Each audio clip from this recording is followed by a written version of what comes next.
এর মধ্যে আমার ভাই ওকে কল করে বলতেছে যে তুষার তো অবস্থা খুব খারাপ, ও তোমাকে দেখতে চাইতেছে, ও মেডিকেল আছে, ওর হাতের মধ্যে অনেকগুলো সেলাই লাগছে, তুমি আসো। ও জাস্ট বললো যে আমি সের মধ্যে থাকতে চাই না, আপনার বোন আপনি দেখে রাখেন, আপনার বোনকে আপনি মানুষ করতে পারেন নাই বিধায় আজকে আপনাদের মানে বিরুদ্ধে গিয়ে হাত কাটছে। আমার সব থেকে খারাপ লাগছে এই বিষয়টা যে যে মানুষটার জন্য আমি ওর পুরো ফুল ফ্যামিলিকে ইগনোর করলাম, যে মানুষটার জন্য আমি ওর সর্বোচ্চ ত্যাগ করে দিলাম, সে মানুষটা কিভাবে এসে আমার ফ্যামিলির ভুল ধরে।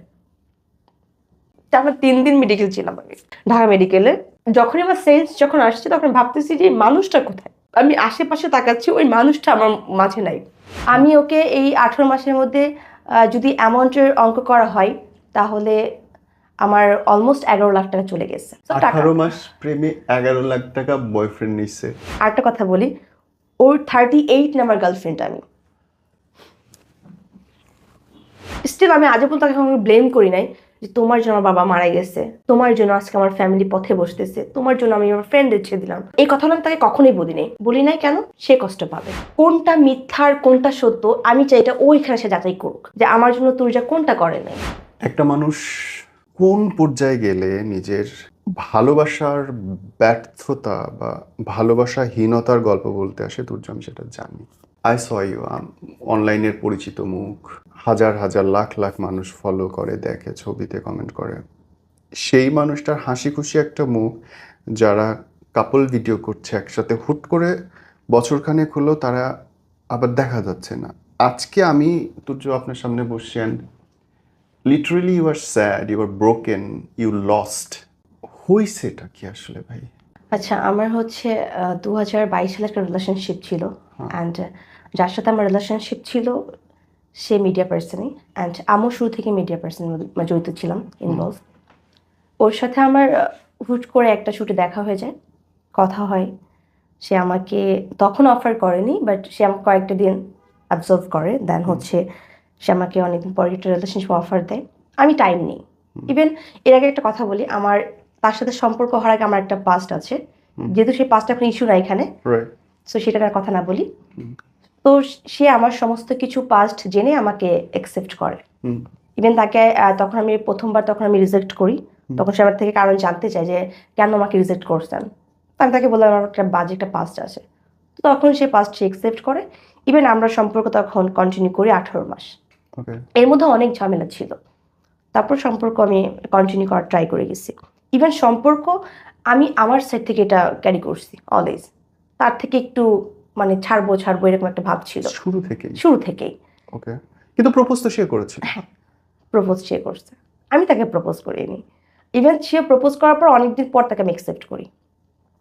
ইভেন রিলেশন শুরু হওয়ার পর আমাদের প্রথমেই ঝামেলা ছিল ওর এক্সকে নিয়ে, যেটা আসলে আমার হওয়ার কথা ছিল, যেহেতু আগেই বললাম আমার একটা পাস্ট ছিল, যেটা আমার হওয়ার কথা ছিল।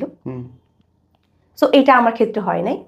তার গার্লফ্রেন্ড হুট করে একদিনকে আমাকে ফেসবুকে নক করে, আমাকে বলে এই ব্যাপার, আপনি আমাদের থার্ড পার্সন। বাট আমি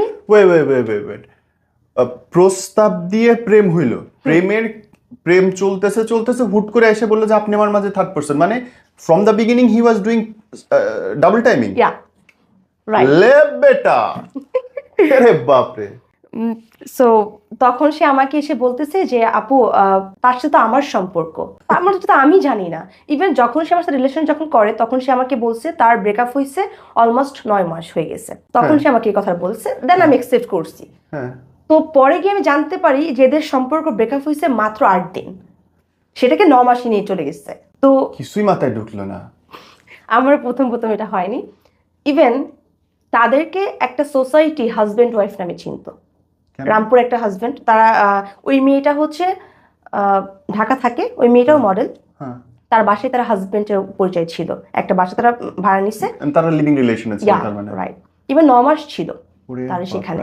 ইভেন তাদের একটা সোসাইটি তাদের নামে চিনে যে এরা হাজব্যান্ড ওয়াইফ। তো সেখানে আমার মাঝে মাঝে কাজের সূত্রে যাওয়া হতো, আমি যেতাম। বাট আমাকে অনেকেই বলতো যে এটা না এর হাজব্যান্ড, তুমি এর সাথে কি করো। আমার ব্যাপারটা খুবই মাইন্ডে লাগতো, হ্যাঁ আমি তাকে বিয়ে করব, তাকে না, আমি তাকে অনেস্টলি ভালোবাসতেছি, সেখানে আসলে অন্য কেউ কেন তাকে হাজবেন্ড দাবি করবে রাইট বা বয়ফ্রেন্ড দাবি করবে? রাইট আমি তাদের মধ্যে তো থার্ড পার্সন না, না তারা আমাকে বানাচ্ছে, ওকে ফাইন। হ্যাঁ আমি শুধু সবটা একসেপ্ট করলাম, মানলাম। এই বিষয় নিয়ে আমার যে পার্টনার ছিল তার সাথে আমি কথাও বলছি। হ্যাঁ সে বললো যে ধুর, এক্স হয়ে গেছে, এক্স হইলে পরে কয়েকটা দুর্নাম করেই। হ্যাঁ আমি তখনও সবকিছু নর্মাল। এর মধ্যে এই যে 18 মাস আমাদের সম্পর্ক ছিল, এই 18 মাসের মধ্যে আমার সাইড থেকে আমি তাকে যথেষ্ট পরিমাণ হেল্প করার ট্রাই করছি, লাইক লাইক ফিনান্সিয়াল যে সাপোর্টটা ছিল। ফিনান্সিয়াল হেল্প গার্লফ্রেন্ড কেন করবে? হেল্পটা তো বয়ফ্রেন্ডরা করে জেনারেলি। যেহেতু আমি একটা জব করি, আমার একটা ভালো একটা পজিশন আছে, এটা ওর ছিল না, যেহেতু ও মডেল ছিল, কাজ করে ওরকমভাবে টাকা পয়সা পেতো না। তো আমার কাছে মনে হয়েছে যে ছেলে বা কেন দিবে, এটা আমার কাছে তেমন ভালো লাগে না। ছেলে সবসময় কেন খরচ করবে, মেয়ে কেন না? যদি মেয়ে একটা ভালো একটা পজিশন থাকে, এরকম এটা গার্লফ্রেন্ড কই পাওয়া যায়? যাই হোক না কেন। সো আমি ওকে এই 18 মাসের মধ্যে যদি অ্যামাউন্টের অঙ্ক করা হয়, তাহলে আমার অলমোস্ট 11 লাখ টাকা চলে গেছে, অলমোস্ট। ইভেন আমি স্টিল নাও এই অ্যামাউন্টের হিসাবটা এখন আমার ফ্যামিলি দিতে পারিনি। দ্যাটস আমার ফ্যামিলিতে একটা পর্যায়ে প্রবলেম হয়েছিল। So, টাকা 18 মাস প্রেমে 11 লাখ টাকা বয়ফ্রেন্ড নিচ্ছে, ভাই কই পাওয়া যায় গার্লফ্রেন্ড? Okay fine. ওরে সো এর মধ্যে ওর গার্লফ্রেন্ড, আমি যে ওকে খরচ দিতাম, ওর গার্লফ্রেন্ড আমাকে সুগার মামি বলে রাখতো।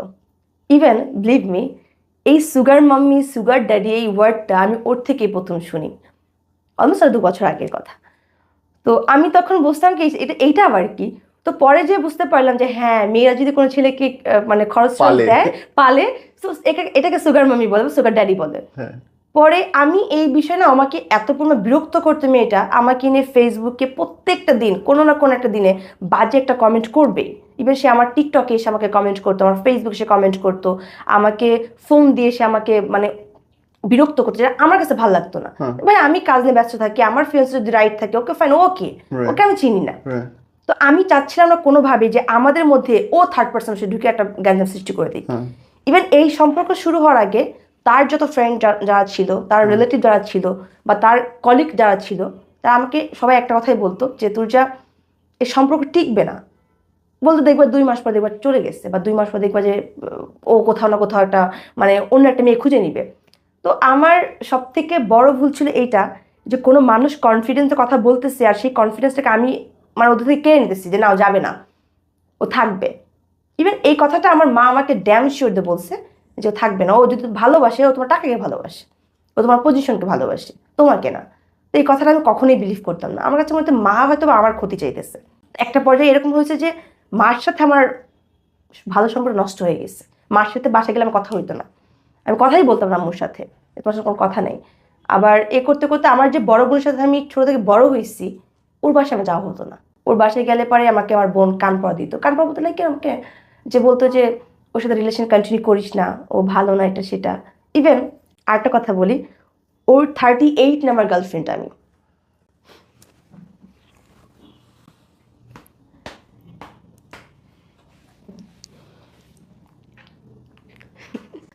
নাম্বার গার্লফ্রেন্ড, 38 নম্বর গার্লফ্রেন্ড। আমি এটা জানতাম না। সে আমাকে জাস্ট তার সাথে সম্পর্ক শুরু হওয়ার পর আমি তাকে একটা ফ্রেন্ডলি একটা স্পেস তাকে দিয়েছিলাম, যে তুমি যা বলবা ট্রুলি বলবা। যদি ইন ফিউচার আমি জানতে পারি যে ভাই তুমি এর সাথে এটা করছো, এর সাথে আমি এটা শুনতে রাজি না, যা বলে এখনই বলবা। আমি যদি অ্যাকসেপ্ট করা হয় তো এখনই করবো, আর যদি ও তখন আমাকে বল তখন আমি অ্যাকসেপ্ট করবো না। Okay fine. তো এটা বলার পর সে আমাকে বললো যে হ্যাঁ 2 মাস 3 মাস সম্পর্ক ছিল। ইভেন সম্পর্ক যখন কন্টিনিউ করতেছিলাম, যখন আমি আমার সাইড থেকে প্রচুর সিরিয়াস হয়ে গেছি সম্পর্ক নিয়ে, আমার ফ্যামিলি পর্যন্ত তাকে মানবে না। ইভেন আমাদের ফ্যামিলি ব্যাকগ্রাউন্ড থেকে তাদের ফ্যামিলি ব্যাকগ্রাউন্ড খুবই লো ছিল। তার বাবা হচ্ছে ড্রাইভার ছিলেন, গাড়ি চালাতো। ইভেন মা হচ্ছে গার্মেন্টস শ্রমিক ছিলেন। আমার পেশা নিয়ে কোনো ব্যাপার না, পেশা কোনো প্রবলেম ছিল যদি ছেলেটা লয়াল থাকতো। আমি সরি ইন্টারাপ্ট করতেছি, কিন্তু আমার কি মনে হয় জানেন, যে যার পেটে ক্ষুধা আছে তার অপরাধ করার প্রবণতা, আর যার পেটে ক্ষুধা নাই তার অপরাধ করার প্রবণতা দুটো ডিফারেন্ট। এটা আমি দ্যাট টাইম কি বুঝতে পারছি, যখন আমাদের বিচ্ছেদ হলো তখন বুঝতে পারছি, আগে বুঝতে পারিনি। আগে আমার কাছে মনে হচ্ছে যে ও যা বলতেছে ঠিক, বাকি যারা আছে সবাই ভুল। মানে আমার কাছে মনে হচ্ছে কি আমি তখন আমাকে তখন কি মেবি কেউ হিপনোটাইজড করছে, লাইক এরকম মনে হচ্ছিল। আমি তখন আমার যে মা, যে আমাকে 10 মাস দিন পেটে রাখছে, আমি তার কথা কিন্তু শুনতে পারতেছি না। আমার তার কথা শুনতে আমার মনে হচ্ছে কি আমাকে কেউ মানে গরম তেল ছিঁড়ে দিচ্ছে আমার শরীরের মধ্যে, তার কথা শুনতেই পারতাম না। জাস্ট তার জন্য আমি আমার সব থেকে বড় যে স্যাক্রিফাইসগুলো, আমি তার জন্য আমার ফ্রেন্ডদেরকে ছেড়ে দিয়েছি, যাদের সাথে আমি স্টিল নাও স্কুল থেকে নিয়ে কলেজ পর্যন্ত একসাথে পড়া হয়েছে, তাদেরকে ছেড়ে দিলাম। আমার জব ছেড়ে আমি দিয়েছি। এর মধ্যে আমার ড্রেস আপের যে স্বাধীনতা ছিল, যেহেতু আমি মডেল ছিলাম প্রথমে, সেক্ষেত্রে থাকে না অনেক মডেল অনেক উল্টাপাল্টা ড্রেস থাকে। আমি আপনাকে পার্সোনালি রিকোয়েস্ট করবো আপনি আমার আইডিতে একটু ঢুকে দেখবেন, টিকটক বা ফেসবুক যে কোনো, আমার ইউটিউবে যে কোনো, আমার ড্রেস আপনি কখন কেউ কোনো কথা বলতে পারবে না। বাট আমি হতে পারে মিডিয়াতে ইনভলভ, বাট আমি এই কথা বিশ্বাস করি না যে খোলামেলা পোশাকে আসলে মানুষের সৌন্দর্য বাড়ায়। এটা আমি কখনো বিলিভ করি না। সে আমার ড্রেস আপ অনেক খুদ ধরতো, আমি হাঁটলেও তার খুদ মানে প্রবলেম হয়ে যেত, এইভাবে কেন হাঁটতেছো, এইভাবে এই ড্রেসটাকে এইভাবে কেন পরছো। ওয়েট, প্রপোজ তো করলো সে? হ্যাঁ, তখন স্টিল তখন আমি মডেল, তার সাথে আমি তখন একটা মডেল মেয়েকে প্রপোজ করলাম আমি, তার জন্য আমি দিওয়ানা হইলাম, তাইলে তার কাছ থেকে আমি টাকা কেমনে নেই, তার আমি কেমনে খুদ ধরি, তার আমি কেমনে কথা শুনাই? মেলে না তো ব্যাপার। এটা সে জানে, আমি জানি না। আমার হিসেবে মেলে না। দেন তো আমি তো রিলেশন কন্টিনিউ করলাম। এর মধ্যে ওই যে ওর গার্লফ্রেন্ড যে, সে আমাকে মানে রীতিমতো আমাকে সে পাগল করে ফেলতেছে আমাকে, যে মানে তার কথা হচ্ছে যে কোনোভাবেই সেই সম্পর্ক কন্টিনিউ করতে দিবে না, ওকে, সে ভেঙেই দিবে সম্পর্ক। আর আমার কথা সেই সম্পর্ক আমি ভাঙতে দিব না, যতটুকু আমার ইয়ে আছে আমি ধরে রাখার চেষ্টা করব। বাট আসলে ভাইয়া একদিক থেকে সম্পর্ক রাখা পসিবল না যদি ওই ব্যক্তি না থাকার ইচ্ছা থাকে। আমি একদিক থেকে টানতে সম্পর্ক থাকবে না। তার সাথে আমার হুট করে একদিন একটা ঝামেলা হয়ে গেল, গ্যাঞ্জাম, এই এক্স কে নিয়েই। এক্স এর ব্যাপারটা এরকমই ছিল, এক্স এর সাথে যখন তার রিলেশন ছিল, এই এক্স কনসেপ্ট করে ফেলে। কার বাচ্চা? এটা আমার যে প্রাক্তন তারই। আমার না মাথায় একটা বাড়ি পড়তেছে ভাই। আপনি বলতেছেন যে আপনাদের তখন রিলেশন চলতেছে, তো ডাবল টাইমিং চলতেছিল, আপনার সাথে তার রিলেশন চলতেছে, সেই সময় তার আরেকটা মেয়ের এসে already she is having baby. আমি ওই যে বললাম না যে মেবি আমাকে ওই সময় হয়তো কেউ হিপনোটাইজড করছে, দ্যাটস ওয়াই যে ও যে ভুল করতেছে এই ভুলটা আমার চোখে লাগতেছিল না। আমি তখন একটা মানুষ ঠিক থাকে কেমনে? আই ডোন্ট নো, আমি জানি না, বিকজ আমি ওই সময় মেবি কিছু একটা হয়েছিলাম, আমি জানি না। হোয়াট ইউ সে, কি বলছিলেন তখন? যে প্রেগনেন্ট করছেন, ভালো কথা, আসেন চলে আসেন? না না না, এইরকমই না। আমি যখন জানতে পারছি আমি তখন ওদেরকে বলছি যে আমি তোমাদের মাঝখান থাকতে চাই না, এটা আমি ওই মেয়েকে বলছি। আমার সমস্ত প্রুফ আছে, ওই মেয়ের সাথে আমার যত কথা হয়েছে সমস্ত প্রুফ আছে, সে কেন বাচ্চা নষ্ট করেছে বা আমার এক্স তাকে কেন ছেড়ে দিয়েছে, এই সমস্ত কিছু আমার মেসেঞ্জারে আছে স্টিল এখনো পর্যন্ত। বাট আমি তাদেরকে বললাম ওকে ফাইন, আমি তোমাদের যেহেতু আমি তোমাদের মাঝখানে থার্ড পার্সন, তোমরা যদি মনে করো তাহলে আমি তোমাদেরকে আবার মিলাই দিই। আমি অনেকবার ট্রাই করছি ওদের মিলিয়ে দেওয়ার জন্য, বাট আমার এক্স চাচ্ছিল না, সে মেয়ে চাচ্ছিল বা সে চাচ্ছিল না। এখন বলছে আমি তোমার সাথে এঙ্গেজ হয়ে গেছি বা তোমার সাথে আমার এখন রিলেশন চলে, আমি তাহলে ওর সাথে কিভাবে যাবো? ফাইন, বাট তাদের হাইটলি সব চলতেছে, তাদের হাইটলি কথা হচ্ছে, এটাও আমি জানি না। আমার কথা হচ্ছে যে তোমার যদি তাকে ভালো লাগে ওকে ফাইন, তাহলে তুমি এখানে আসো, তাকে নিয়ে যাও। বাট মেয়েটা আমার সাথে সম্পর্ক সেটাও টলারেট করতেছে, আবার সে কোনো স্টেপও নিতেছে না। আমার কথা এটা ছিল তুমি কোনো স্টেপ নাও, সে তুমি তার মানে আমার কথা ছিল হচ্ছে যে তুমি কেন তার জন্য বেবি নষ্ট করবা, এখানে রিজনটা কি? অফকোর্স তাহলে তোমার এখানে কোনো ফল্ট আছে। মিলতেইছে না কিন্তু কিছু। আমি নিজেও জানি না, একটা মেয়ে লিটারালি বাচ্চা তার পেটে, অথচ আর টিল তোমার সাথে সম্পর্ক চলতেছে তার। ফাইজলামো। মানে আমার সাথে সম্পর্ক শেষ হয়ে গেল, এইটার মধ্যে কিন্তু ওরা কিন্তু আবার ইনভলভ হয়েছে। আমার সাথে সম্পর্ক শেষ, সম্পর্ক শেষ হওয়ার পরে ইভেন তারা স্টিল না এখন পর্যন্ত তারা একসাথেই থাকে। দেন হোয়াট ইউ আর, তুমি কি? জানি না। আমি যে বললাম না সম্পর্ক ভেঙে যাওয়ার মূল কোনো কারণই আমি জানি না, সে আমাকে কোনো কারণ দেখাইতে পারে না। যখন বেবি পেটে আসলো দেন হোয়াট ওয়াজ ইউর রিঅ্যাকশন? আমার রিঅ্যাকশন কিছু ছিল না। ইভেন আমার যে এক্স যে ছিল প্রাক্তন, ওরও কোনো ছিল না। ও একটা ট্যাবলেট এনে দিয়েছে, মেডিসিন খাইছে, ব্যাস শেষ, the finish, the end of a story. এটা এখানেই শেষ। তারপর আবার you guys are having good relationship again. ওই যে ওইখানে আমাদের একটা ফাটল তৈরি হলো, মানে কেউ কাউকে ট্রাস্ট করতেছি না। আমার থেকে সহজে ইজিলি ভাবে ওর প্রতি সেই ট্রাস্ট আসতেছে না। কিন্তু তারপরে একসাথে আসি, একসাথে ঘুরতেছি, খাচ্ছি। একটা ওই যে বললাম না মানুষের কথা শুনে, যে মানুষ বলবে না যে সম্পর্ক শেষ হয়ে গেছে এটা সেটা। আমি তো আসলে ওইভাবে মানুষকে রিভিল করতে পারতেছি না যে আসলে ও এইটা করে, যেখানে আমি মানুষকে বলে আসছি সম্পর্ক ভাঙবে না, আর মানুষ বলে আসছে সম্পর্ক ভেঙে যাবে, সেখানে আমি আসলে চাই না যে ওদের কথা সত্য হয়ে যাক। আমি সম্পর্কে সম্মানের সাথে কন্টিনিউ করার ট্রাই করছিলাম, বাট ও চাচ্ছিল না। মাঝে আমাদের একটা ব্যাপারে ঝগড়া হলো ওই মেয়েটাকে নিয়েই। ঝগড়া হওয়ার পর ওর সাথে আমার অলমোস্ট এই 18 মাসের মধ্যে এই ফার্স্ট টাইম লং 22 দিন দেখা হয়নি ওর সাথে আমার। এছাড়া 18 মাসের মধ্যে ওর সাথে আমার 1 দিন 2 দিন পর মিট হচ্ছে, 3 দিন আমি যেতে দিইনি কখনোই। আমি মিট করতেছি, অফিস শেষ করে মিট করতেছি, বাট এই ফার্স্ট টাইম ওর সাথে আমার 22 দিন মিট হয়নি। তোকে ফাইন, ও বাড়ি চলে গেল, বাড়ি যাওয়ার পর আমি একটু পাগলামি করছিলাম, বিকজ আমার লাইফে ফার্স্ট টাইম আমি স্লিপিং মানে মেডিসিন খাই, ইভেন একসাথে 27টা মেডিসিন, 27। ইভেন তখন আমার ওইভাবে কোনো রিয়াকশন দেয়নি। আমি জাস্ট ওই মুমেন্টে গিয়ে আমার যে শেপ করে যে ইয়াগুলো থাকে ওইটা দিয়ে আমি হাতের মধ্যে 7-8টা পোজ দিয়েছিলাম। Can I see? ও আমাকে যে ইগনোর করতেছে, এই ইগনোরটা কেন নিতে পারতেছিলাম না। মানে কেন, মানে আমার মা যেখানে আমাকে বলতেছে সম্পর্ক থাকবে না, তুমি সম্পর্ক থেকে বের হয়ে যাও, কষ্ট তুমি আগে মানে ও তোমাকে কষ্ট দেয় আগে, তুমি এখানে বের হয়ে যাও। আমি আমার তো শুনতেছি না। বাবা একই কথা বলতেছে, বোন একই কথা বলতেছে, ফ্রেন্ড যারা আছে তারাও একই কথা বলতেছে যে ছেলেটা প্লে বয়, ওকে ছেড়ে দাও। তো আমি তো সবাইকে বলতেছি যে আমিও 38 নাম্বার গার্লফ্রেন্ড, এটা বলা পসিবল না। মানে আমার কাছে এটা কারোর পক্ষে পসিবল না যে যাকে ভালোবাসে। তো আমি চাচ্ছিলাম না যে মানুষটাকে ছোট করে নেগলেক্ট করে কোনো কথা বলি, আমার সাথে আমিই তো ভালোবাসি, আর আমি সব কিছু জেনে একসেপ্ট করছি। ইভেন এমন মোমেন্টে গিয়ে জানতে পারছি তার এই সব গার্লফ্রেন্ডের কথা, অলমোস্ট তার সাথে আমি মানে সব কিছু ইনভলভ হয়ে গেছি। Physical, mental? No, not physical. So আমি তাকে ভালোবাসি, তাকে আমার লাগবে, আমি জাস্ট এতটুকুই জানি। সরি ফর দ্য আস্কিং, এভাবে জিজ্ঞেস করছি। আমার মনে হচ্ছে যে you guys don't have physical relationship, right? না, তার মানে কি এই অপূর্ণতাটা সে ওই মেয়েটার আমার কাছ থেকে পাচ্ছিল না।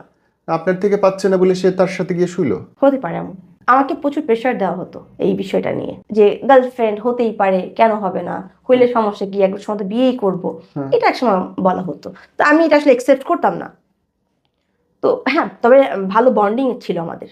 আন্ডারস্ট্যান্ড।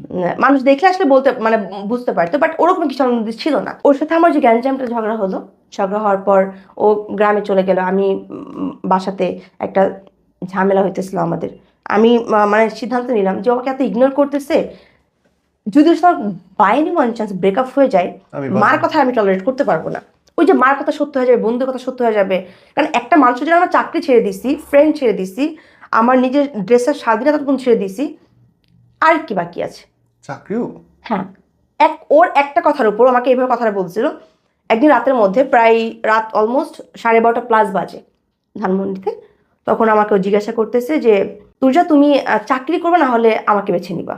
আমি ইভেন স্টিল আমি আপনাকে আরেকটা কথা বলি, স্টিল এখনো পর্যন্ত সংসারটা আমার উপর চলে। আমার বাবা একজন কিডনি পেশেন্ট, উনার কিডনিতে প্রবলেম হয়েছে। আমার ভাই, উনি কিছু আপাতত করছে না। আমার মা, সেও বাসায় বসা, পুরো সংসারটা আমি চালাই। আমি ওই মুহূর্তে জানতাম না যে আমি চাকরি ছেড়ে দিলে আমি পরের দিন খাবো কি, বাট ওকে ভালোবাসি দেখে ওর একটা কথার উপর আমি চাকরিটা ছেড়ে দিচ্ছি। আমার চাকরি দরকার নেই, ওকে লাগবে আমার। আমি নগদ চাকরি ছেড়ে দিচ্ছি। স্যারকে ওর সামনে ফোন দিচ্ছি, স্যার আমি কালকে থেকে চাকরিতে আসতে পারবো না। সে আমাকে বারবার আমাকে ফোন দিচ্ছে। ইভেন ও প্রচুর টক্সিক ছিল, প্রচুর বলতে প্রচুর। আপনার সাথে আমি হেসে কথা বলতেছি, ভালো লাগবে না। একটা মানুষের যার মা বাবাকে দেখতে হচ্ছে, ভাইকে দেখতে হচ্ছে, রাত বিরেতের খাবারের ব্যবস্থা করতে হচ্ছে, সে বয়ফ্রেন্ড বললো আর তার জন্য আমি চাকরি ছেড়ে দিব? এতখানি অবিবেচক হবে নাকি একটা মানুষ? তাকে আমি চাইতাম ওই সময় প্রচুর, দ্যাটস এই প্রবলেমটা হয়েছে। এটা অবিবেচক, এটা নির্বোধ, এটা বিবেকহীনতা। আপনি মা বাবাকে না খায় রাখতে পারেন না। যেখানে আপনার বাপ পেশেন্ট, আপনি টাকা না দিলে বাবার অসুখ দেখবে কে? এটা তার ভাবা উচিত ছিল, বাট সে ভাবে নাই। সে তো না ভেবে কথাটা বলছে আমাকে। ওই সময় প্রেশার দিচ্ছিল আমাকে প্রচুর, চাকরি ছাড়তে হবে নাহলে তাকে ধরতে হবে যে কোনো একটা। আমার কাছে মনে হয়েছে যে তাকে যদি আমি বিয়ে করি, আমার তো একটা না একটা সময় এই দায়িত্ব থেকে সরে আসতে হবে। হয়তো সেই দায়িত্ব আমার ভাই নিবে, নাহলে আমার মা নিবে, নাহলে আমার বোন আছে সে। এখন কে নিবে? এখন তো কেউ নাই। এখন কেউ নেই, এই যে আমি তো এখন আছি স্টিল নাও। তো এখন আমি কেমনে ছেড়ে দিব হাত ওদের? তখন জাস্ট মনে হয়েছে ওকে ফাইন, ও থাকলেই হবে, আর কিছু লাগবে না। তো চাকরি ছেড়ে দিলাম। আমার আজকে এখানে যতটুকু আসতে পারছি, এর পিছনে আমার একটা হাইট পার্সন আছে, বলতে পারেন সুপারম্যান আমার কাছে, যেটা আমার বাবাও আমার কাছে না। ওর জন্য আজকে এখানে আমি আসছি। যদি আজকে আমি ভালো থাকি বা ডাল ভাত যদি খাই, একমাত্র ওর জন্য। ওর সাথে আমার বন্ডিংটা এত ভালো ছিল, ও ওই মানুষটাকে নিয়ে এত নেগেটিভ কথা বলতো বা এত সন্দেহ করতো। আমার সাথে ভাইয়ার সর্বোচ্চ 2 মিনিট করে কথা হতো, ভাইয়া কোথায় আছিস, কেমন আছিস, খাইছিস কিনা, জাস্ট কথা 4-5টা কথা হতো। আমি ভাইয়ের সাথে ভিডিও কলও কথা বলতাম না। আমি বলতাম আমার বয়ফ্রেন্ড আছে, এর সাথে কথা বলতে ও সন্দেহ করবে। আমি বলবো যে আমার মার পেটে যে ভাই আছে, সেও আমার যতটুকু করে নাই, যতটুকু ওই ছেলেটা আমার যতটুকু করছে। ইভেন সে আমার থেকে মোস্ট সিনিয়র, অলমোস্ট আমার মার সিনিয়র। সে 40 বছর মতো এরকম বয়স হবে। তো আমাকে সাইড থেকে এতক্ষণ সাপোর্ট দিত, আমি যা করতাম, বোন এটা কর। এবার আমাদের বাসায় তার আসা যাওয়া ছিল, মানে ফ্যামিলিগত সম্পর্ক ছিল। প্রথমত ওই লোকটা আমার বাবাকে চাকরি দিছে, আমার ভাইয়াকে চাকরি দিছে। আমি ভাইয়া চাইলেও কখনোই ঋণ শোধ করতে পারবো না। It's that not possible for me. এটা আমার পক্ষে কখনোই পসিবল না। ওই যে ওর ঋণটা আমি ভুলে যাব। মানে এমন একটা সময় রাতে আমাকে এমন প্রেশার দেওয়া হয়েছে, রাতে তখন অলমোস্ট 2টা 3টা বাজে, তখন আমি নিউ মার্কেট ছিলাম ওর সাথে। আমাকে তখন প্রেশার দিচ্ছে, আমাকে তখন বলতেছে ওর সাথে আমার কি সম্পর্ক, আমার ভাই বোনের সম্পর্ক। ও এটা বিলিভ করতেছেন। আমি ওই মুহূর্তে আমার ভাইয়াকে কল করলাম, তখন আমি ওখানে গালাগালি করলাম যে তুই আমাকে কখন কল করবি না। ইভেন আমার জন্য এটা যে কত বড় প্রেশার ছিল এটা হয়তো ও বুঝে নাই। আমি কথাটা আমি আসলে মন থেকে বলতেছিলাম না যে তুই আমাকে কখনো ফোন দিবি না। বুক ফেটে যাচ্ছিল। মানে ওই যে বললাম না যে ও ও আমার কাছে সুপারম্যান, প্রচুর আমাকে আর ওই প্রচুর লোকটারে হেল্প করছে। গালাইতেছেন। আমি প্রচুর গালাইছি মানুষটাকে, এত গালাইছি যে পাশ থেকে ভাবি আমাকে ফোন দিচ্ছে, তুই যে কি বলতেছো, কাকে বলতেছো। ওকে ফাইন, ভাবি ইভেন ওইটা শুনে আমার ভাইয়ের 3 ঘন্টা কান্না করছে। 3 ঘন্টা কান্না, আমাকে ভিডিও কল দিচ্ছে, আমি দেখি ভাইয়ের চোখগুলো একদম ফুলে আসে। তো ভাবি আবার ফোন দিয়ে আমাকে বলতেছে তোমাকে ছোট বোনের তো দেখে, দ্যাটস মিন এই না যে তুমি তার চরিত্র নিয়ে কথা বলবা। আমি ভাবিকে এটা বুঝতে পারিনি, ভাবি চরিত্র আমি কথা বলিনি, কথা অন্য কেউ বলছে। তার সাথে আমার স্টিল নাও 9 মাস প্লাস হয়ে গেছে, সরি 1 বছর প্লাস হয়ে গেছে। তার সাথে আমার নট এ সিঙ্গেল একটা ওয়ার্ড বন্ধ হয়নি। ইভেন এই মানুষটা আমার এত ভালো একটা সম্পর্ক ছিল, যদি কখনো সে জানতে পারছে যে ভাই আমি নখ কাট থেকে আমার হাতের একটু মাংস উঠে আসছে, ভাই ওই দোকান থেকে আমাকে এসে মানে বকা দিত, বাসে বকা দিত নখ কাটছে কিভাবে। সেই মানুষটার সাথে আমি মাঝে হসপিটালে শুয়ে থাকলাম, আমি মৃত্যুর সাথে পাঞ্জা লড়তেছি, আমার ভাই আমাকে দেখতে পর্যন্ত আসে নাই। এই কষ্টটা কাউকে শেয়ার করার মতো না যে সে কেন আসলো না। হসপিটাল, হ্যাঁ এটাতে যাচ্ছি। আমি এটা চলে গেল, ওকে ফাইন। তার সাথে যে আমি আরেকটা কথা বলি, আমাকে একজন মেয়ে বলে ডাকছিল, তার আপনি হয়তো তাকে চিনবেন, জয় মাহমুদ নাম করে, সিনিয়র রিপোর্টার বিটিভির। আমার বাবা ওনাকে পছন্দ করতো না, আমার যে প্রাক্তন তাকে পছন্দ করতো না। বাবা আমাকে বলতেছিল, ওই দিন আমার বার্থডে ছিল, বাবা আমাকে বলতেছে যে বলো তোমার কি লাগবে। তা আমি বললাম যে বাবা আমার কিছু লাগবে না, আমার তো লাগবে ওকে। তা আমি বাবাকে ভাবছি যে ওকে ফাইন, তাহলে বাবা যদি বলি তাহলে এই কথাই বলো যে ওকে আমার লাগবে। তো বাবাকে যখন কথা বললাম যে বাবা আমার আমার কিছু লাগবে না, আমার ওকে লাগবে, তো বাবা তখন একটা একটা রিয়াকশন দিয়ে বললো যে না আমি ওকে দিব না, জীবনও ওকে মানবোই না। ওই যে ব্যাকগ্রাউন্ড থেকে জায়গা থেকে বলছে, ওকে ফাইন। তো স্টিল না ওই মানুষটার সাথে, মানুষটা মারা গেছে, মানুষটা ওই দিনকে আমাকে ব্লক করলো। ওই যে যেদিনকে বাবার সাথে চিলাচিলি করলাম, বাবাকে আমি একটা গালি দিছিলাম যে পালক মেয়ে তো এটার জন্য মানে দায়িত্ব বোধ নাই। আর সে আমার একটা কথা বলছে যে নিজের মেয়ে না তো, দ্যাটস তুই আজকে আমার কথা শুনলি না। এই কথাগুলো বলার পর মানে উনার না, আমি এখন ফিল করতে পারি যে উনার এই কথাটা কোথায় গিয়ে লাগছিল, যে মানুষ মানুষ সব কিছু করতেছে। আমি মানে আমি বিছানায় যেতে আমাকে খাইতে না হয়, আমি ডাইনিং টেবিলে খাবো, সেই ডাইনিং টেবিল আমার বাসায় কিনে পাঠিয়ে দিতেছে। আমি আমার ফ্যানে গরম লাগে, বাবার সাথে একবার বলছি বাবা আমার গরম লাগতেছে, এসি কিনে পাঠিয়ে দাও, এসি কিনে পাঠিয়ে দিচ্ছে। তো ওই মানুষটাকে আমি যে কোথায় যে হার্ট করছি এটা আমি দ্যাট টাইম গিয়ে বুঝতে পারছি, তখন বুঝতে পারিনি। ওই মানুষটা আমাকে তখন ব্লক করলো, 8 মাস পর জানতে পারি he is more. O my god. যখন জানতে পারলাম যে সে মারা গেছে, আমি তো লাস্টটা বলে দেখতে পারিনি, আমাকে কেউ জানাই নাই। যে মানুষটাকে আমি ভালোবাসি, যে মানুষটাকে পছন্দ করি, আজও পর্যন্ত তাকে আমি কখনো ব্লেম দিই নাই যে তোমার জন্য বাবা মারা গেছে বা তোমার ইস্যুতে করে আমি আমার বাবাকে দেখতে পারিনি। এটা আমার কাছে খুব বড় একটা প্যাজেল ছিল। আমি ওটা বুঝাইতে পারি নাই যে তোমার জন্য আজকে আমি বাবাকে দেখতে পারি নাই। যখন শুনতে পারলাম যে সে আর নেই, জাস্ট 2টা কথা বলছিলাম, বাবাকে নিয়ে পোস্ট করছিলাম যে শেষ দেখাটা হয়তো হইল না। এই কথাটা নিয়ে আমি 8.5 ঘন্টা কান্না করছিলাম যে মানুষটাকে কেন দেখতে পারলাম না। স্টিল আমি আজও পর্যন্ত তাকে ব্লেম করি নাই যে তোমার জন্য আমার বাবা মারা গেছে, তোমার জন্য আজকে আমার ফ্যামিলি পথে বসতেছে, তোমার জন্য আমি আমার ফ্রেন্ডদের ছেড়ে দিলাম, তোমার জন্য আমি চাকরি ছেড়ে দিলাম। এই কথাগুলো আমি তাকে কখনোই বলি নাই কেন, সে কষ্ট পাবে।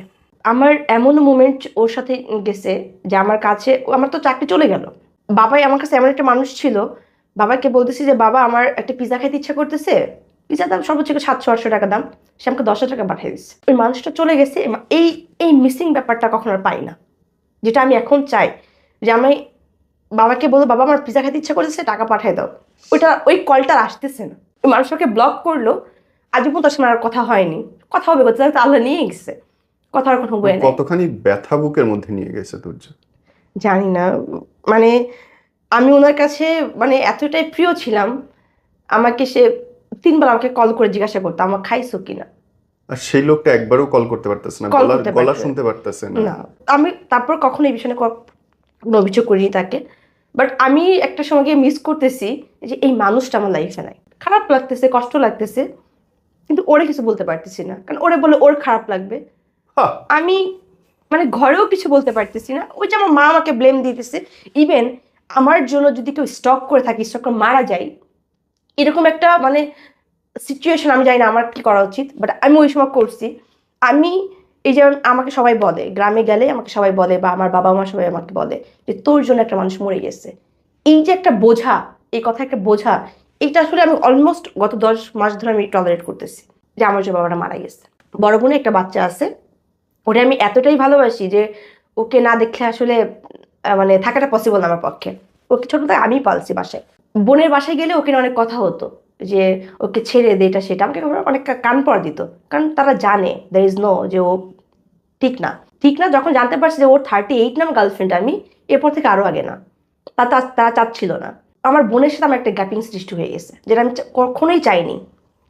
বোনের বাসায় যাচ্ছি না, বোনকে দেখতে যাচ্ছি, আমার বোন আমাকে ফোন দিয়ে কান্নাকুটি করে যে আমার বিয়ে হয়ে গেছে, আমার বোন আমাকে দেখতে আসতো, এখন আমাকে দেখতে আসে না।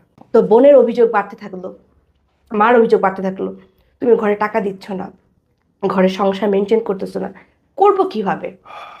ওর বাসা ভাড়া, ওর ইউনিভার্সিটি খরচ, ওর মানে এভরিথিং, পোশাক আশাকের খরচ, সব কিছু না কাজে ম্যানেজ করতে পারছিলাম, হচ্ছিল না আমার পক্ষে। তখন অলরেডি তখন জবলেস, কিভাবে পসিবল? আমার যতটুকু টাকা অ্যামাউন্ট যত জমান ছিল, আমি ওটা দিয়ে টুকটাক সংসার চালাচ্ছি। বাট ওইটা আমার জন্য খুবই টাফ ছিল ওই মুমেন্টে গিয়ে। ওকে ফাইন, আমার ওর সাথে এমন মুমেন্ট চলে গেছে যে আমার কাছে টাকা নাই, আমি আমার বাসা থেকে, লালবাগ থেকে আমি ধানমন্ডি আপনার রবীন্দ্র সরোবর ওখানে হেঁটে আসছি। তারপর কখনো ওকে বুঝতে দিই না যে আমার কাছে টাকা নাই। আমি যেমনি হোক টাকা ম্যানেজ করে, মার থেকে হোক বাবার থেকে হোক, যেমনি ম্যানেজ করে হোক না কেন, ওর সাথে মিট করতে আসছি। বাট কখনো একদিনের 2 দিনও করতে দিই না যে 2 দিন পর মিট করবো, রাইটলি এখনই মিট করতে হবে। মানে ও ওই মুমেন্ট আমার একটা মানসিক শান্তি ছিল যে ওকে আমার দেখাই লাগবে, সেটা মিট করতেই হবে, মিট না করলে ভালো লাগবে না। ওই সময় আমার ঘরটা খুব বিরক্তকর মনে হইতো যে আমার সবাই একটা একটা মানুষ মারা গেছে, তার প্রেশার আমাকে দিতেছে, সংসারের প্রেশার আমাকে দিচ্ছে, সে ভালো না সেটার প্রেশার দিচ্ছে। এত প্রেশার আসলে ওই একটা মানুষ টলারেট করা পসিবল ছিল না। আমার ওর সাথে অনেক ভালো মোমেন্ট আছে, খারাপ মোমেন্ট আছে। ভালো মোমেন্টের মধ্যে কিরকমের, ওর মাঝে একবার 23 সালে বার্থডে, ওই বার্থডেতে আমার কাছে মনে হয় যে আমার লাইফে যদি কখনো কারোর জন্য আমি এত কষ্ট করে থাকি, তাহলে একমাত্র এটা ওর জন্য। একটা মানুষের বার্থডে নিয়ে এত প্ল্যানিং থাকতে পারে, সেটা আমি মানে পরে গিয়ে বুঝতে পারছি যে মানুষ ভাই এত ক্রেজি হয় কিভাবে। তো ওই আমি ওর বার্থডেতে গিয়ে, মানে ওর বার্থডেতে ও কি পরবে, কি খাবে না খাবে, সবাই কি খাবে, এটা মানে ঠিক করে রাখছিলাম। তো আমার সাথে আমার একটা ফ্রেন্ড ছিল, ওকে নিয়ে আমি আপনি হয়তো চিনবেন, রূপ টাওয়ার হচ্ছে আপনার লঞ্চ টাইপের একটা রেস্টুরেন্ট আছে না ধানমন্ডিতে 32-এ, ওইখানে আমি ওর বার্থডে পালন করি। ওইখানে আমি, ওই সময় আমার কাছে টাকা ছিল না, ওই সময় আমি আমার ভাইয়ের থেকে, দুলা ভাইয়ের থেকে টাকা হলত নিয়ে ওকে একটা ফোন অ্যান্ড হচ্ছে একটা ওয়াচ, হ্যাঁ একটা ফোন একটা ওয়াচ, ইভেন একটা রেস্টুরেন্টের টোটাল অ্যামাউন্ট সব কিছু মিলে আমার মেবি 2.5 লাখের উপরে খরচ হয়েছিল। রাইট না, এখন পর্যন্ত আমি দুলা ভাই টাকাটা পরিশোধ করিনি, সে তো চলে গেছে। আমি এখন পর্যন্ত তার ঋণটা বহন করে যাচ্ছি, তাকে দিইনি। অর্ধেক যদিও 80% দেওয়া হয়ে গেছে, বাকিটা এখনো আছে, বাট এখন শোধ হয়নি, সেটা বললাম আর কি। একটা মানুষ ওই দিন কি খাবে, ওই দিন কি পরবে, তার হেয়ার স্টাইল কি হবে, মানে তার জুতার কালার কী হবে, সব কিছু আমি চুজ করেছি। ইভেন স্টিল আমি 21টা রেস্টুরেন্ট বের করেও একটা রেস্টুরেন্ট বের করছি যে কোথায় স্পেস আছে বড়। ইভেন ওর কোনো বন্ধুর সাথে ওর কোনো ভালো সম্পর্ক ছিল না, আমি এমনভাবে প্ল্যানিং করছি, ওর সব বন্ধুকে আমি একটা গ্রুপে আনাইছি যে ভাইয়া আপনারা জাস্ট ঘর থেকে বের হবেন, যেন ও না জানতে পারে যে আপনি এখানে আসতেছেন। ও আমি জাস্ট সারপ্রাইজিং দিয়ে দিলাম। ওর সাথে ওর বন্ধুদের যে সম্পর্ক খারাপ ছিল বা ভালো ছিল না, আমি এটা অলওয়েজ মেনটেন করতাম। ও যে ব্যাচেলার থাকতো, আমার বাসা থেকে আমি ওকে 1-2 দিন পর পর খাবার পাঠাতাম, সর্বোচ্চ 1-2 দিন ওকে খাবার পাঠাতাম।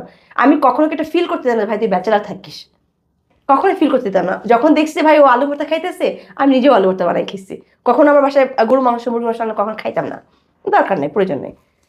ওই জিনিসটা মধ্যে মেনশন করতাম, বাসায় হাজার ভালো কিছু রান্না হোক কখনই খেতাম না। এটা আমার মনে হয় যে এই শোটা কমপ্লিট হওয়ার পর ও অফকোর্স এখানে আসবে, আসতে চাইবে। সো যদি ও এই বিষয়গুলোকে যদি অস্বীকার করে তাহলে আসলে কিছু বলার কিছু নাই, অনেক কিছু অলরেডি অস্বীকার করে ফেলছে। বিকজ আমার আমার নিজেরও তার কাছে জাজ আছে যে 18 মাসের সম্পর্কে যদি 13-14 লাখ টাকা একটা মানুষ নেয়, তার জন্য খরচ হয়, মানে তাহলে পুরুষত্বে না আঘাত লাগতেছে জিনিসটা। অ্যাজ এ ম্যান আমার কাছে জিনিসটা মানে লজ্জা লাগতেছে, না এটা হইতে পারে না। You did it. ব্যাপারটা এরকম না যে ও আমার থেকে চাইছে আমি দিছি, ইভেন ওই সময় টাকা ছিল, ওই সময় একটা সাপোর্ট পেতাম, আব্বু দিচ্ছে, জব পাচ্ছি, জব থেকে আসতেছে, ভাইয়া দিচ্ছে, একটা সাপোর্ট আমার ছিল এই টাইমে। আন্ডারস্টুড। আমার ওই সময় আসলে তখন গায়ে লাগতো না টাকাটা ওর পিছনে খরচ করতে, বাট একটা পর্যায়ে গিয়ে আসলে সব কিছু গায়ে লাগছে। একটা মানুষকে আমি 18 মাস টাইম দিলাম চেঞ্জ হওয়ার জন্য।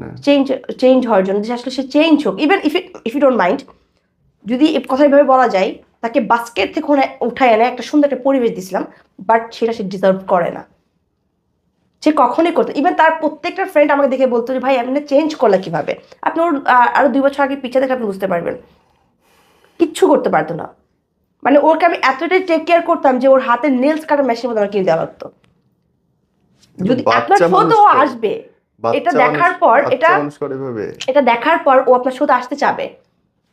আমি জাস্ট এতটুকু বলবো যে কোনটা মিথ্যার কোনটা সত্য, আমি চাই এটা ওইখানে সে যাচাই করুক, যে আমার জন্য তুর্যা কোনটা করে নাই।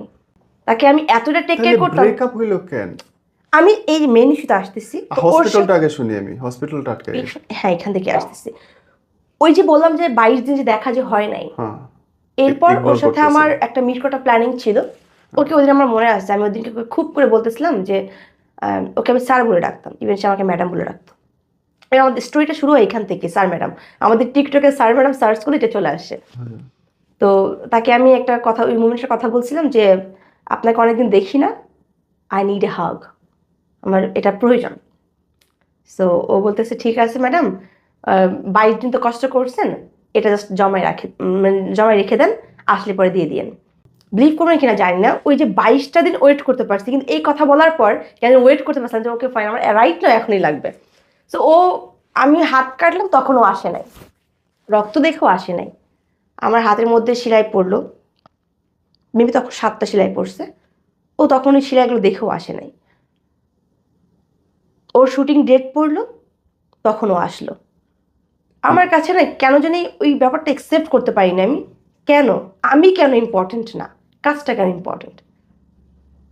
যে তোমার জন্য সব কিছু ছেড়ে দিল, যে তোমার জন্য সব কিছু করতেছে, তুমি তার জন্য এতটুকু করতে পারলে না?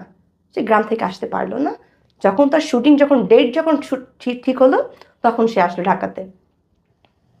ইভেন ওই দিনকের পর থেকে স্টিল আজও পর্যন্ত তাকে হাক করতে পারিনি, ওই সুযোগটা হয়ই নাই।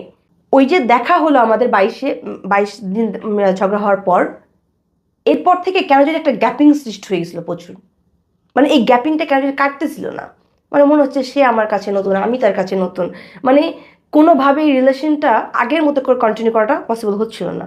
একটা গ্যাপিং সৃষ্টি হয়ে গেছে, মনে হচ্ছে কি মাঝখানে কোনো কিছু একটা আছে, মানে এখান থেকে আসতেছে, এখান থেকে আসতেছে, একটা কোনো কিছু একটা গ্যাপিং দিচ্ছে আমাদের, মানে কোনোভাবেই মানে একটা ছড় কোনো সিস্টেম নাই, মানে হচ্ছে না একটা, মানে একটা বিহেভিয়ার মেনটেন করতেছে, আমি তাকে আপনি করে বলতেছি, সে আমাকে আপনি করে বলতেছে, কেমন একটা চেঞ্জ হয়ে গেছে। বাট এই চেঞ্জটা নিতে পারতেছিলাম না। তো দেখতেছি এরকমের আরো 3-4 দিন পরে এই চেঞ্জটা আসতেইছে, মানে এটা আসলে ঠিক হচ্ছে না, মানে দিন দিন মানে দ্রুত বাড়তেছে। আমরা প্ল্যানিং করলাম, এর মধ্যে আমার বড় ভাই যে বুলবুল, ওর বিয়ে ঠিক হয়ে গেল, বিয়ের একটা ডেটমেট ঠিক হলো। আমার ভাইয়ের বিয়ে হচ্ছে 26 অক্টোবর, ওর সাথে আমি দেখা করি 21 অক্টোবর। এটা হচ্ছে ওই 22 দিন মিট হওয়ার পর একদিন মিট হলো, দেন আরেকবার মিট হলো। আমি জানতাম না যে আমাদের ওই 22 অক্টোবর আমাদের লাস্ট মিট হবে। 22 অক্টোবর তার সাথে আমি প্ল্যানিং করলাম যে ওকে ফাইন স্যার, তাহলে আমরা দুজনে একই সেম ড্রেস পরবো ভাইয়ের বিয়েতে, যেহেতু আমার ভাই একটা, আমাদের অনেক প্ল্যানিং ছিল, আর যেহেতু আমার পুরান ঢাকার, সো পুরান ঢাকার বিয়ে কিন্তু একটু জমজমাট হয় আর কি। সো আমি প্ল্যানিং করলাম ওকে ফাইন আমরা তাহলে একই ড্রেস পরবো, সাথে আমার একটা ফ্রেন্ড ছিল ও কস্টিউম ডিজাইনার, ওকে নিয়ে আমি ওর সাথে মিট করতে যাই।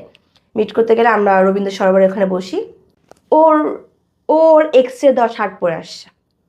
আমি আগে একটা ফাইন করলাম, আমি কিন্তু টক্সিনা কেন, আমি এটা একটু শেয়ার করি। তার সাথে যখন রিলেশন যখন শুরু হয় তখন সে আমাকে একটা কথা বলছিল যে তুই যে আমি তো তার সাথে জুটি বেঁধে কাজ করতেছি, আমি তার সাথে কাজ করতে চাই। তা আমাকে ওকে ফাইন। আমার কথা হচ্ছে ভাই সম্পর্ক নষ্ট হতেই পারে, যেমন আপনার হচ্ছে তাহসান ভাই, মিথিলা, তাদের সম্পর্ক নষ্ট হয়ে গেছে না, তারা একই ফ্রেমে কাজ করতেছে না, কিছুদিন সাথে মেনটেন করতেছে। তা আমি ভাবছি ওকে ফাইন, তোমরা করতে পারো, বাট কিছু মেনটেন করো। তাদের আমি কাজ ইভেন তারা একের পর তারা 3-4টা কাজ করছে, তাদের কাজ করতে দিয়েছি। এর মধ্যে অনেক ঝামেলা টামেলা হয়েছে তাদের মধ্যে।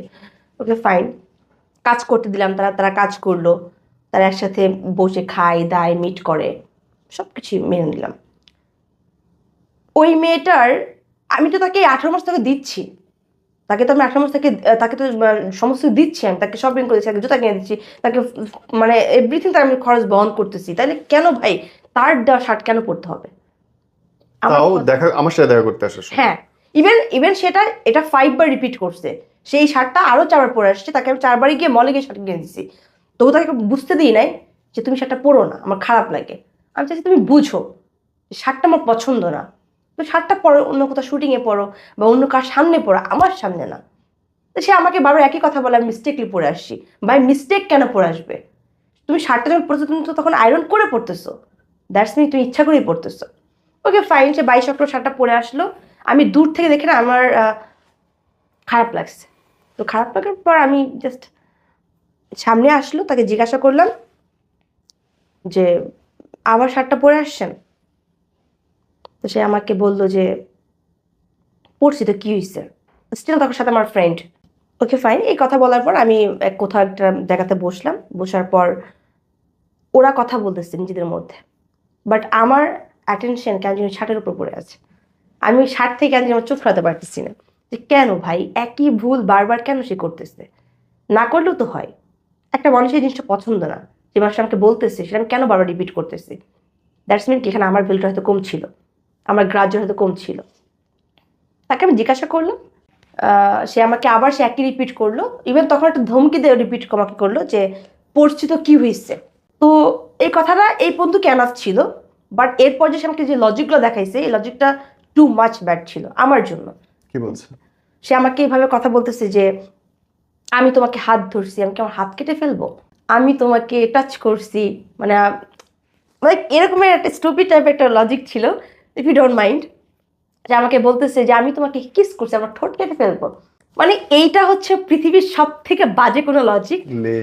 এই কথাটা আমি কেন জানি ওই সময় নিতে পারি নাই, ইভেন রাইট তো আমার ফ্রেন্ড সাথে, ওইটা ওই সময় আসলে পসিবল হচ্ছিল না আমার নেওয়াটা। আমার কাছে ভাই তুমি শার্টটা পরে আসছো, তুমি বলো আর নেক্সট ডে পরবা না, ভাই নেক্সট ডে ভুলটা করবা না। ওইখান থেকে আমি এই কথা শুনে না, আমি জাস্ট অটোমেটিক আমার তখন চোখে পানি চলে আসছে যে এই এই এই এক্সকিউজটা কেন দিতে হবে, অন্য কিছু দিতে পারতো। ওকে ফাইন, সে আমাকে তখন বললেই হতো যে তুই যা ঠিক আছে, এটা আমি আর পড়বো না, ভুল হয়েছে। রিপিট করে ফেলছে আর পড়বো না।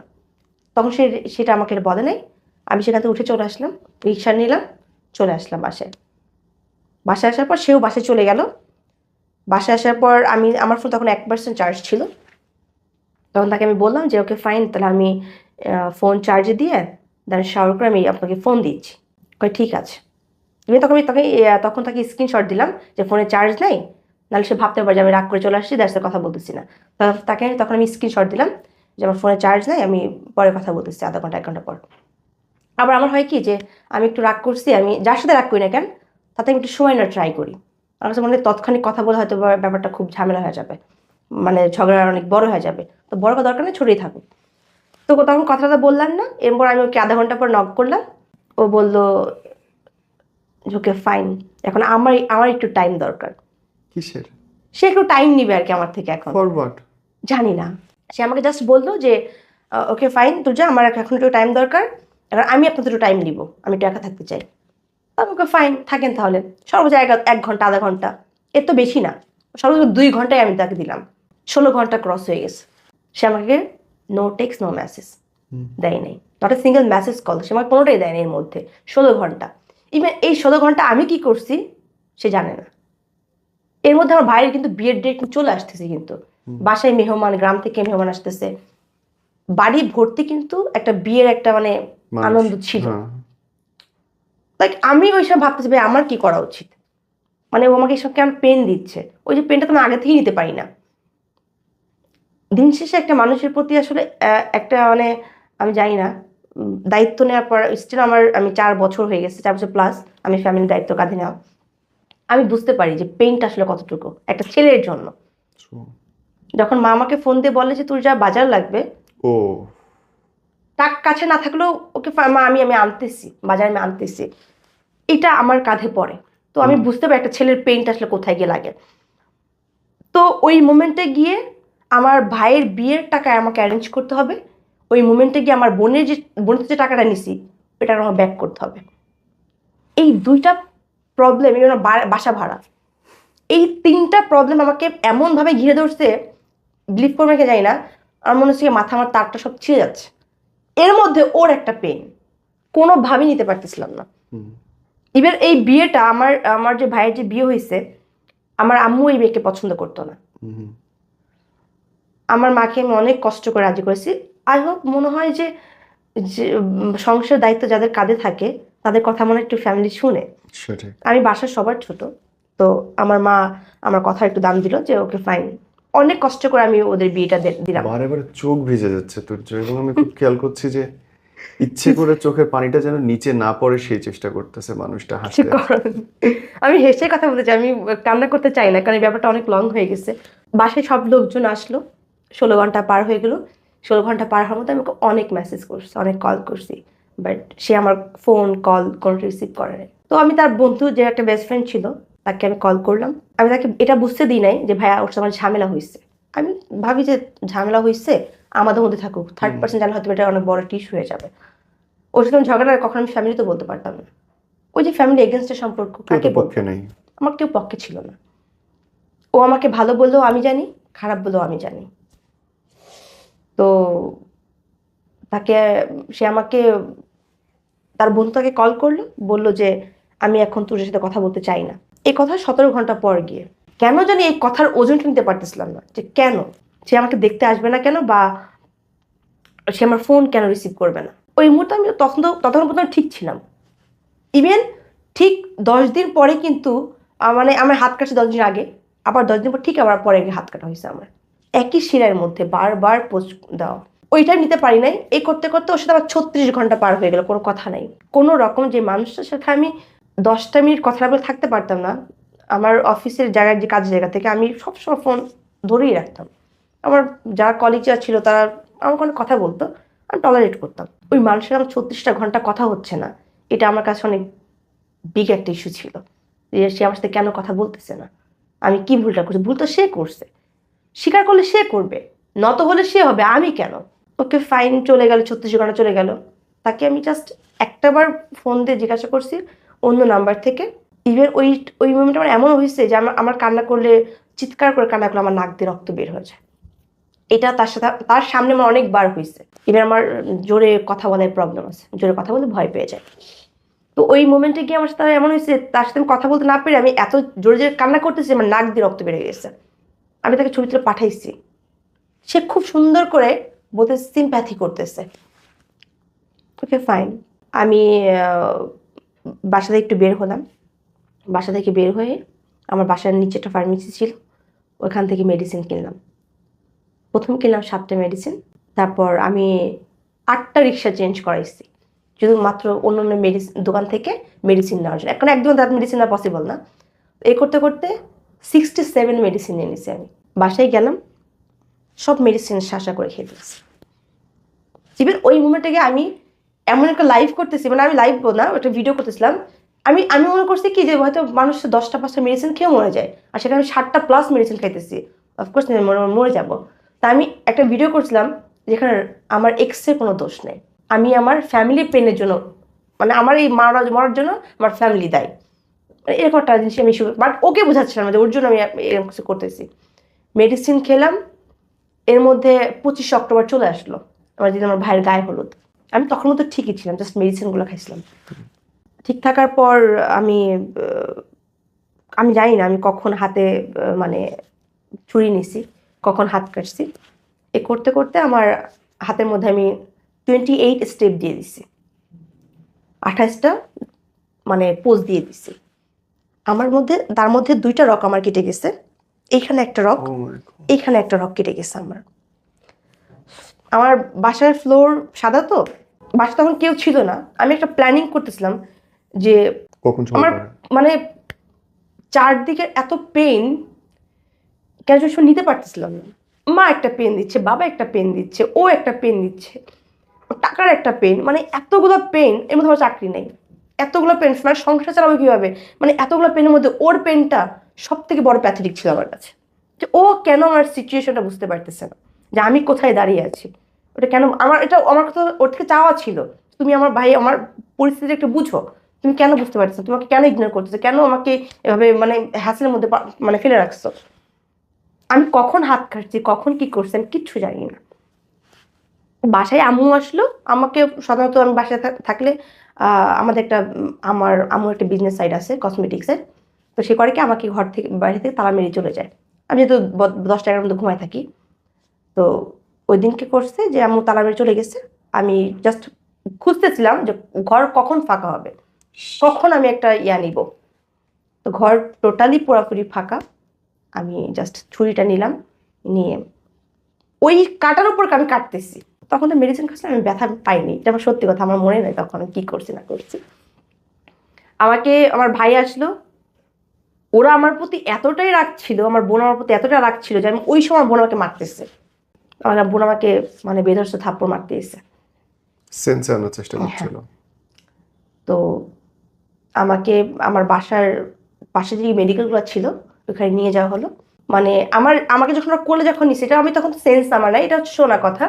যখন আমাকে কেউ কোলে করে রিক্সা করে নিয়ে গেছে, রিক্সা পুরো ভিজে গেছে, আমার তখন নাক দিয়ে আর হাত দিয়ে প্রচুর রক্ত বেরোচ্ছে, মানে আমার ফ্লোর তো ভিজে গেছেই, রক্ত কেটে গেছে, অবশ্যই রক্ত অনেক বের হবে।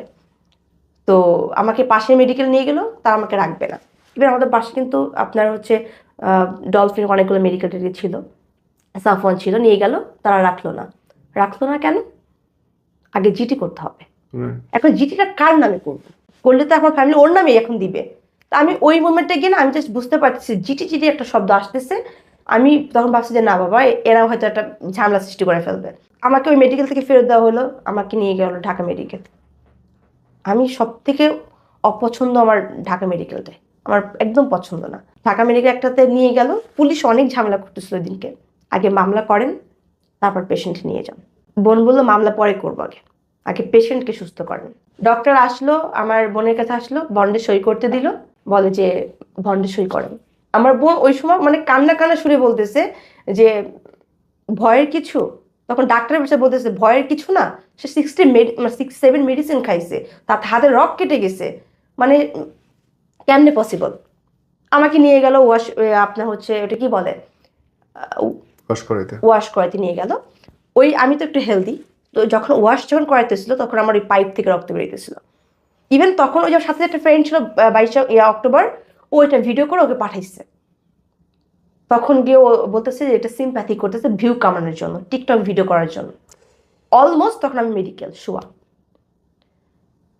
এই কথাটা আমি না কেন জানি তখন বিলিভ করতে পারি নাই যে আমাকে বলতেছে সিম্প্যাথি বা ভিউ পাওয়ার জন্য। আমি তো, ইফ ইউ ডোন্ট মাইন্ড, আমি তো বিকিনি পরেও আসতে পারি, ওইটাই কেন, ওই স্টেপটাই কেন নিতে হবে আমার, নিজের শরীরে ক্ষত দিয়ে কেন আমাকে ওই ভিউ কামাইতে হবে। আমাকে তো মানুষ চিনে, আমাকে তো 10 মানুষ চিনে, তোর যা আপু চিনে, তো সেখানে আমাকে কেন এই হাতে মানে এতগুলো মাংস ছিঁড়ে বিড়ে কেন করতে হবে, কেন জানি ওই কথা তখন নিতে পারিনি। আমি চলে গেলাম, আমাকে ওয়াশ করানো হইলো, নিয়ে গেল অপারেশনে, হাতে সেলাই দিল 24টা সেলাই হাতের মধ্যে। আমি ওই পর্যন্ত না জাস্ট ভাবতেছি, আম্মাকে বারবার বলতেছি যে আম্মু ওকে আনো, ও ও আনলে আমি সুস্থ হয়ে যাব, ওরে জাস্ট আনো। মা বলতেছে যে ও আসতেছে, ওকে বলছি ফোন দিতে, আসতে ও আসবে। এর মধ্যে আমার ভাই ওকে কল করে বলতেছে যে তুষার তো অবস্থা খুব খারাপ, ও তোমাকে দেখতে চাইতেছে, ও মেডিকেল আছে, ওর হাতের মধ্যে অনেকগুলো সেলাই লাগছে, তুমি আসো। ও জাস্ট বললো যে আমি সেরকম থাকতে চাই না, আপনার বোন আপনি দেখে রাখেন, আপনার বোনকে আপনি মানুষ করতে পারেন নাই বিধায় আজকে আপনাদের মানে বিরুদ্ধে গিয়ে হাত কাটছে। আমার সব থেকে খারাপ লাগছে এই বিষয়টা যে যে মানুষটার জন্য আমি ওর পুরো ফুল ফ্যামিলিকে ইগনোর করলাম, যে মানুষটার জন্য আমি ওর সর্বোচ্চ ত্যাগ করে দিলাম, সে মানুষটা কিভাবে এসে আমার ফ্যামিলির ভুল ধরে।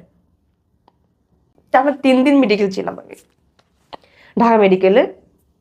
সেখানে আমি জাস্ট যখনই আমার সেন্স যখন আসছে তখন ভাবতেছি যে মানুষটা কোথায়। তখন হ্যাঁ, আমি আশেপাশে তাকাচ্ছি, ওই মানুষটা আমার মাঝে নাই। বাট রাইট না, তখন আমার তাকে নিড ছিল, প্রচুর নিড ছিল। আমার কাছে মনে হচ্ছে যে ও আসলে হয়তো আমি সুস্থ হয়ে যাব, অনেকটা সুস্থ হয়ে যাবে। ভাইয়ের বিয়ের দিন চলে আসলো। ভাইয়ের বিয়ের দিন আসলে আমি ভাইকে বলতেছি, ভাইয়া ওকে একটু আয়না দাও না কষ্ট করে।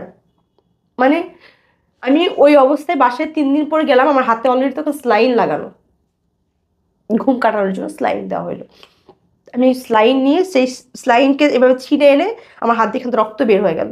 আমার আব্বার পা ধরে বসে আছে, আব্বু কায়না দাও, ও কায়না দাও, আমি ঠিক হয়ে যাব।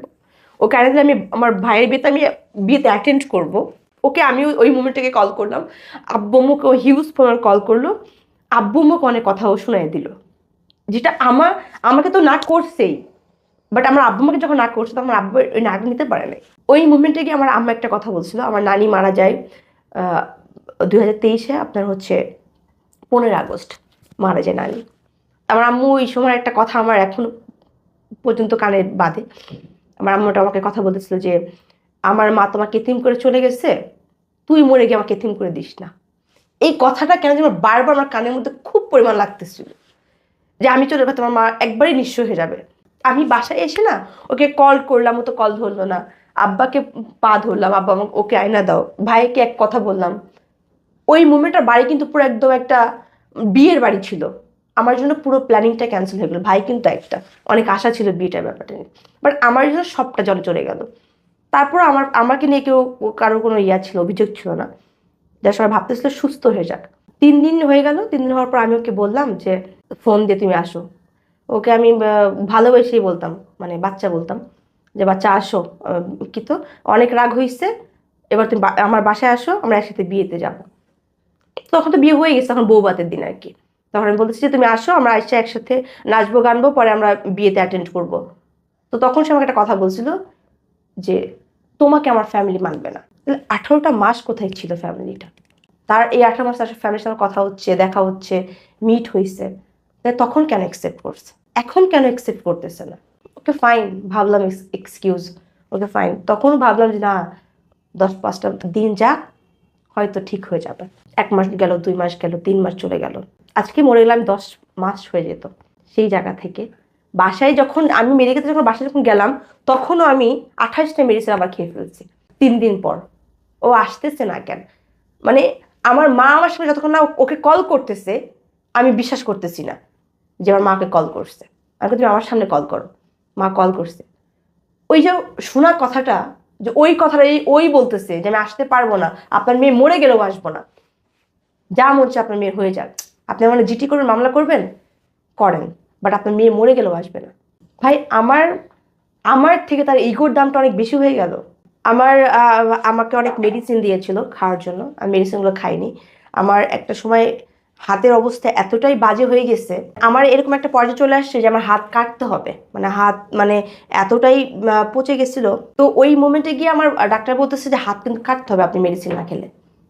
তো আমার এখান থেকে মানে চামড়া এত পরিমাণে মানে একসাথে হয়ে গেছে যে হাত কাটতেই হবে। আমি ওই মোমেন্টে গিয়ে আমার আমাকে বলছে ওকে আয়না দাও, তাহলে আমি মেডিসিন খাবো। আয়না দিতেছে না, ওকে ফাইন, আমি আবার মেডিসিন খাইছি, আবার মেডিকেল চলে গেলাম। মানে একটা মাসে আমি 2বার মেডিকেল অলরেডি চলে গেলাম, বাট তারপর তাকে ব্যাক করতে পারিনি। এই করতে করতে আপনার হচ্ছে 2 মাস, 3 মাস, 5 মাস চলে গেল। আমি তখনও আশায় আছি যে হয়তো বা সম্পর্ক ঠিক হয়ে যেতে পারে, কারণ আমাদের এরকম অনেকবার হয়েছে সম্পর্কে। আজকে ব্রেকআপ করছি, 2 দিন পর বলতেছে কি আজকে আসেন, আপনি আমাকে যা যা দিচ্ছেন সব ফেরত দিয়ে দিব। ফেরত দেখছে আবার ঠিক হয়ে গেছে, মানে প্যাচ আপ হয়ে গেছে। এরকম অনেকবার হয়েছে, তাই আমি ভাবছি হয়তো হয়ে যেতে পারে। ওই মুহূর্তে আমার ভাই আমাকে অনেকবার বলতেছে যে তুই আমাকে নাম্বার দে, ওর নাম্বার দে, ওর লোকেশন আমাকে দে, ওকে আমি উঠায় আনবো। আমি তখনও ওকে নাম্বারটা আমরা কিছু দিই নাই, কারণ আমি চাচ্ছিলাম যে হয়তো সঙ্গে ঠিক হয়ে যাবে, কারণ আমি তো প্রচুর রিলেশনের মধ্যে প্রচুর সিরিয়াস ছিলাম। দিলাম না ওকে নাম্বার। এর মধ্যে ও লাইভ করলো, টিকটকে আসলো, এই বিষয় নিয়ে আমি সিম্প্যাথি করতেছি, ভিউ কামানোর জন্য এটা করতেছি সেটা করতেছি, ব্লেম। হ্যাঁ।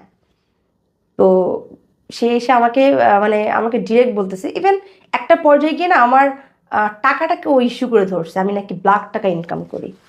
আসলে ব্ল্যাক টাকাটা না এই 18 মাস তোর মনে ছিল না, 18 মাস পরে গিয়ে মনে হয়েছে যে ওকে ফাইন তুই যা ব্ল্যাক টাকা ইনকাম করে। নাইলে সর্বস্ব বিক্রি করে সর্বস্ব নষ্ট করে একটা মেয়ে টাকা দিচ্ছে, হ্যাঁ কোত্থেকে দিতেছে এই বয়সে একটা ও বাচ্চা? আমাকে এখন প্রশ্ন করে নাই টাকাটা কোত্থেকে আনতেছ বা টাকাটা কি করতো। হায় তো হায়। 18 মাস পর গিয়ে যখন সম্প্রচার শেষ হয়ে গেল তখন সে এসে আমাকে বলতেছে যে সে ব্ল্যাক টাকা ইনকাম করে। ওকে ফাইন, ব্ল্যাক টাকা ইনকাম করে, এখন কি অবস্থা তো ভুলতে পারছেন? না কোথাও না কোথাও একটা জায়গা আছে। এই যে এখন কথা বলতেছি বারে বারে চোখ ভিজতেছে, বারে বারে আমার মনে হচ্ছে যে হয় না, সরি ফর মাই ল্যাঙ্গুয়েজ, কিন্তু মনে হচ্ছে যে ও যদি এখনো এসে বলে চলেন যাই, আপনি তো দৌড় দিবেন পেছন পেছন। না না না না দিব না। বলেন কেন দিব না? কেন? কিছু কিছু মাঝে মাঝে না কিছু ফেসবুকে কিছু কথা দেখা যায়, আপনি ফেসবুক স্ক্রল করতে গেলে দেখবেন অনেক মেসেজ চলে আসে যে মানুষটা চোখের পানি দেখে মানুষ গলে নাই, সেটা আমার রক্ত দেখছে, কোত্থেকে আসবে।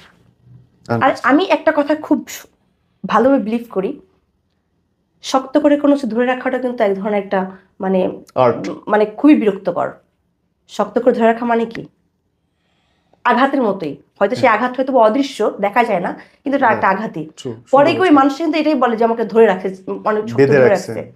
নিশ্চয়ই আর বন্ধ হয়ে যাচ্ছে। বেঁধে রাখার ব্যাপারটা দুজনই থাকতে হয়। যদি কোনো একটা মানুষ দুজনের মানুষের একটা সম্পর্ক কন্টিনিউ করতে চায় তা দুজনই ধরে রাখুক, একজন কেন। আমি যদি একটা বাজে প্রশ্ন জিজ্ঞেস করি তো হচ্ছে যে, সরি এভাবে বলছি যে, যারা আমরা কাপল ব্লগ দেখি অধিকাংশ মানুষ ছাড়াছাড়ি হয়ে যাওয়ার পর খুব বাজে কথা শুনতে হয়, প্রচুর। শুনেছেন? আমি আমি আমি নিজেই শুনেছি, প্রচুর শুনেছি।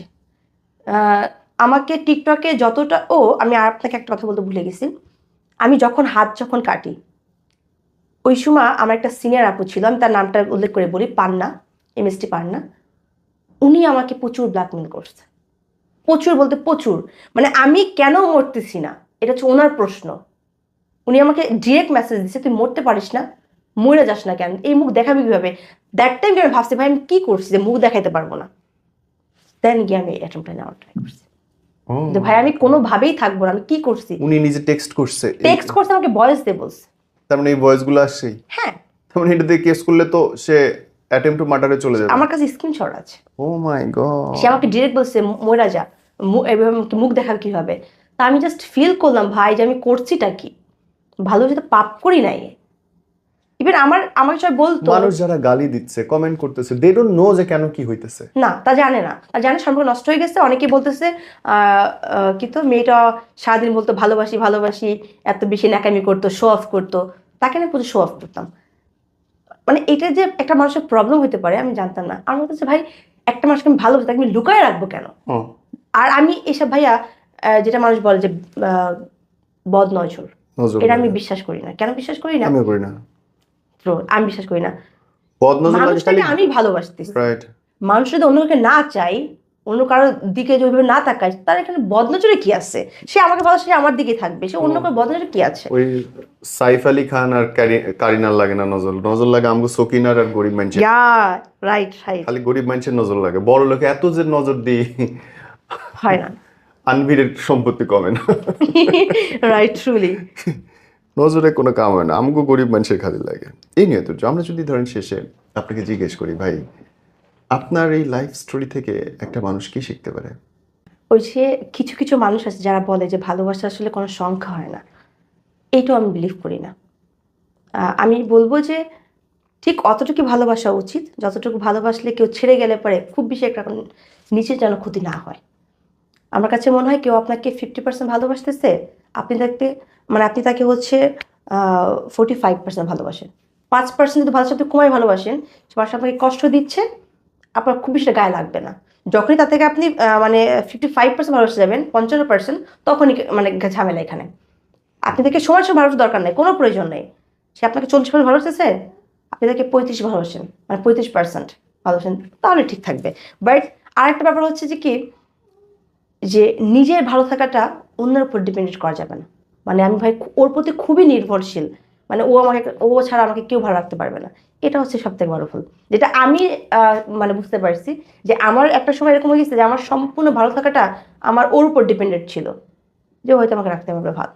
বাট এটা আসলে স্টোরি মানে একদম ঠিক না। না, ঠিক না, নিজের ভালো নিজের কাছে, একদম। নিজের ভালোবাসা নিজের কাছে। এই নেতুর্য, good to talk to you brother. এবং আমি জাস্ট দোয়া করি যেন আল্লাহ যেই ক্ষতটা মনের মধ্যে তৈরি করছেন সেটা যেন সারায় দেন।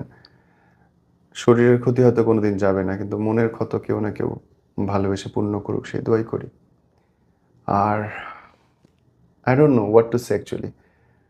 আমি আমি একটা অবসেসড ভালোবাসার গল্প শুনলাম, মনে হলো শুরু থেকেই জানি যে এই ছেলেটা আমার সাথে থাকবে না, আমি তারপরেও তাকে তার সম্পর্কটা বাঁচায় রাখার চেষ্টা করছি, প্রতিদিন পানি দিচ্ছে গাছে, লাঠি দিয়ে বেঁধে রাখছি যেন বড় হতে পারে, কিন্তু দিন শেষে কিছু এটা আমাদের একতরফা ভাবলে আসলে ভুল। আমরা একতরফা সবকিছু ভাবি তো, আহ, থেকে যাওয়ার আসলে প্রহর ইচ্ছাটা বিপরীত পার্সন থাকতে হয়, যে আমি থাকতে চাই।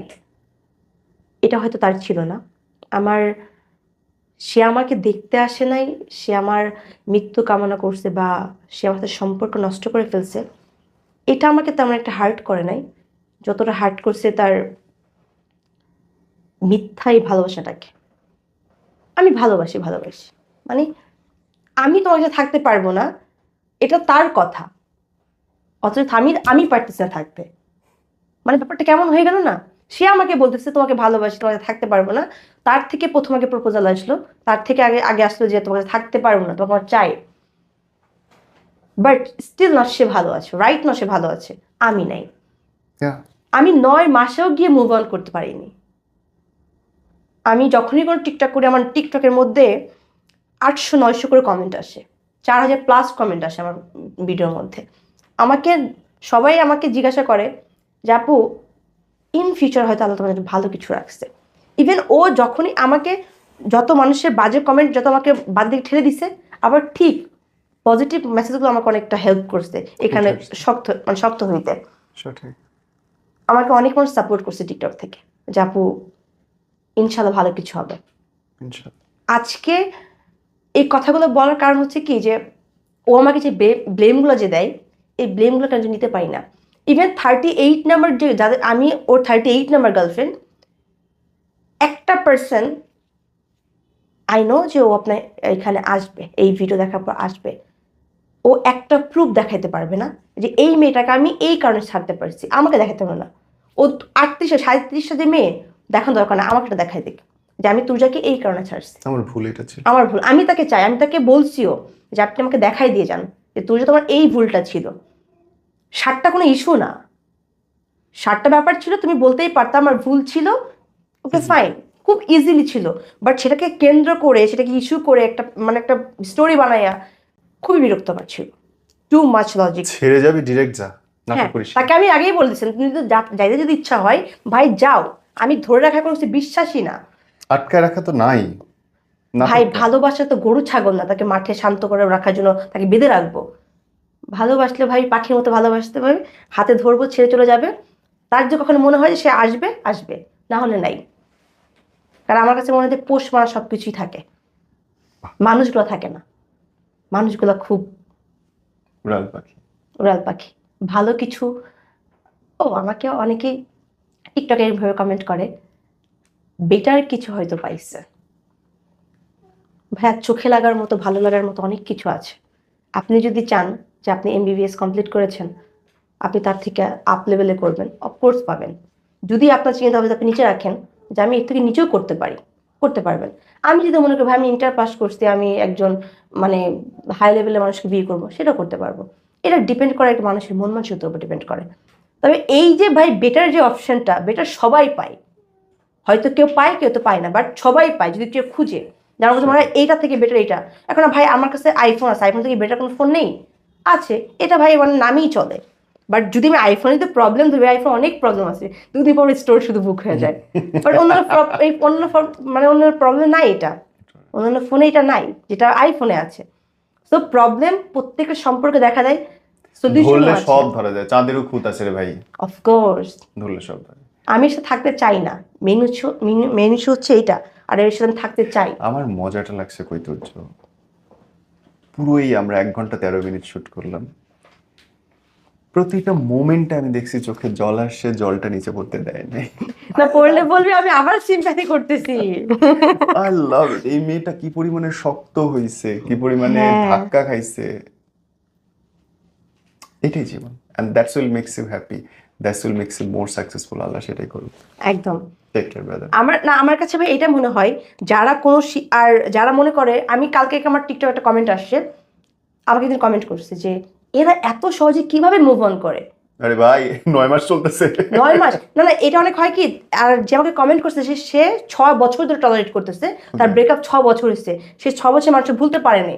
আমার কথা হচ্ছে যে মানুষ আপনাকে ভালোবাসছে, সে মানুষ আপনাকে 6 বছর বসায় রাখছে, আপনাকে কষ্ট দিচ্ছে, সে ভালোবাসছে আপনাকে? না, ইম্পসিবল। আসবে না। আপনার চোখের মূল্য নাই, আপনার রাজ্যে জেগে থাকে তার মূল্য নাই, আপনার কেরিয়ার নষ্ট করতেছেন। ভাই প্লিজ মুভ অন। ভুল মানুষের জন্য অপেক্ষা করার কোনো লাভ হয় না, উল্টা আরো ক্ষতি হয়। নিজের লাইফটাকে স্টপ করে রাখাটা হচ্ছে বোকামি, বিশেষ করে ভুল মানুষের জন্য।